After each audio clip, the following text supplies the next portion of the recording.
Hello students, स्वागत है आप सभी का हमारे यूट्यूब चैनल में एसक्यू क्लासेस में। आज हम जो है कुछ न्यूमेरिकल से सॉल्व करेंगे। जो चैप्टर पढ़ रहे थे इलेक्ट्रिकल कैपेसिटेंस का, उसी से रिलेटेड न्यूमेरिकल एग्जांपल है आपका 4.5 का आरबीएससी बोर्ड का। तो इसमें आपका क्वेश्चन जो दे रखा है, a capacitor of 20 microfarad capacitance is charged bye potential difference of 10 kilovolt, find the value of charge on each plate of the capacitor. तो यहाँ पे जो दिया गया है आपका capacitance of the capacitor, capacitor का जो कैपेसिटेंस है उसकी जो वैल्यू है वो कितनी दी गई है, बोलो। C इज इक्वल टू कितना है, 20 माइक्रोफैरेड। तो 20 माइक्रोफैरेड दिया गया है, तो इसको हम कन्वर्ट करेंगे फैरेड में, तो इसको लिख सकते हैं 20 × 10⁻⁶ फैरेड। ये वैल्यू आ गई किसकी, कैपेसिटेंस की वैल्यू आ गई जो दे रखा है आपका क्वेश्चन में। और ये क्या दे रखा है, पोटेंशियल डिफरेंस V की वैल्यू दे रखा है। V इज इक्वल टू कितना है आपका 10 किलोवोल्ट। इसको आप किलोवोल्ट को कन्वर्ट करिए वोल्ट में, तो आपको इसको लिखना पड़ेगा 10 × 10⁻³ वोल्ट, क्योंकि आपका 1 किलोवोल्ट जो होता है 1 किलोवोल्ट जो होता है 10⁻³ वोल्ट के इक्वल होता है। तो ये दोनों वैल्यूज आपको पता चल गई। अब आपको ज्ञात करना है find the value of charge on each plate of the capacitor.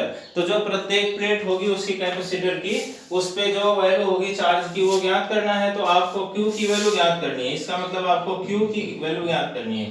तो Q is equal to formula आपका होता है किसके, CV के। तो C इज इक्वल टू आपको ये दे रखा है कितना, 20 × 10⁻⁶ मल्टीप्लाइड बाई ये वोल्टेज की वैल्यू है 10 × 10⁻³ वोल्ट, ठीक है। इसको मल्टीप्लाई कर लेंगे तो कितनी आ जाएगी वैल्यू आपकी, ये तो आ जाएगा आपका 20 × 10⁻⁶ और ये हो गया आपका 10⁻⁴, ठीक है। तो इसमें कितना हो जाएगा आपका 10⁻⁻²। तो 20 × 10⁻²,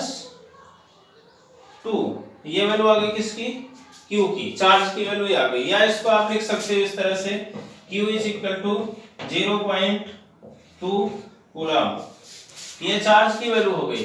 तो आपको पूछ रहा है कि जो find the value of charge on each plate of the capacitor. और आपको ये पता है कि जो कैपेसिटर होता है उनमें जो चार्ज की वैल्यू होती है दोनों प्लेटों पे बराबर ही होती है। एक पे पॉजिटिवली चार्ज होता है, एक पे क्या होता है, निगेटिवली चार्ज होता है। तो कोई डिफरेंस नहीं होगा। तो चार्ज की वैल्यू आपकी यही इतनी ही आएगी, ठीक है। दोनों प्लेटों पे चार्ज इतना ही रहेगा, 0.2 कूलम के इक्वल रहेगा।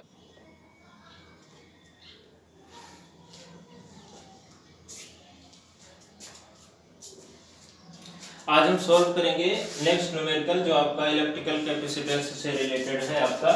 इस क्वेश्चन में दिया गया है area of the plate of parallel plate capacitor is A, means जो पैरेलल प्लेट कैपेसिटर है उसकी एरिया कितनी है, A है। And the distance between them is D, और जो उसकी प्लेट्स हैं पैरेलल प्लेट कैपेसिटर की, वो डिस्टेंस किसके इक्वल है, D के इक्वल है।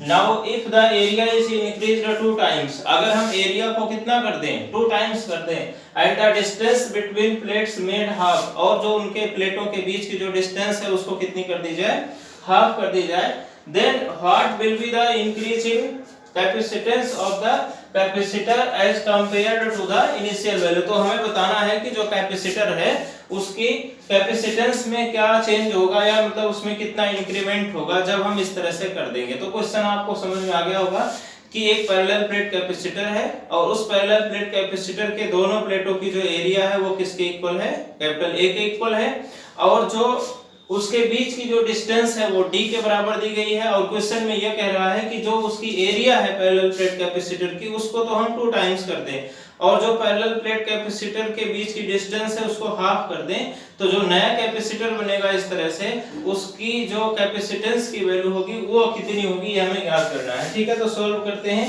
कोई आपको याद होगा मैंने डिस्कशन किया था कि जो आपका पैरेलल प्लेट कैपेसिटर होता है उसके कैपेसिटेंस का फॉर्मूला क्या होता है, C इज इक्वल टू होता है A एप्सिलॉन नॉट अपॉन में D, where A is the area of the plate of the parallel plate capacitor and D is the distance between the plates of the capacitor. C is the value of the capacitance of the capacitor.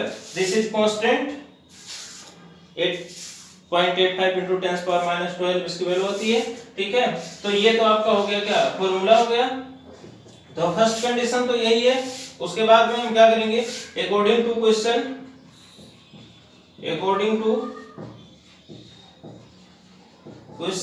Question में क्या जो कह रहा है उसके शर्त के हिसाब से हम मानते हैं कि जो न्यू कैपेसिटेंस की वैल्यू है that is equal to C dash, वो मान लो किसके इक्वल हो रही है, सी डैश के इक्वल हो रही है।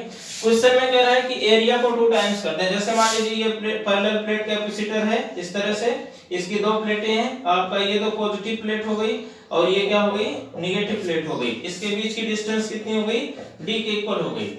अब आपको क्या करना है कि इन प्लेटों की बीच जो एरिया है इसको तो 2 टाइम्स कर देना है, ज्यादा कर देना है, दुगना कर देना है इसकी एरिया को, तो कर दीजिए।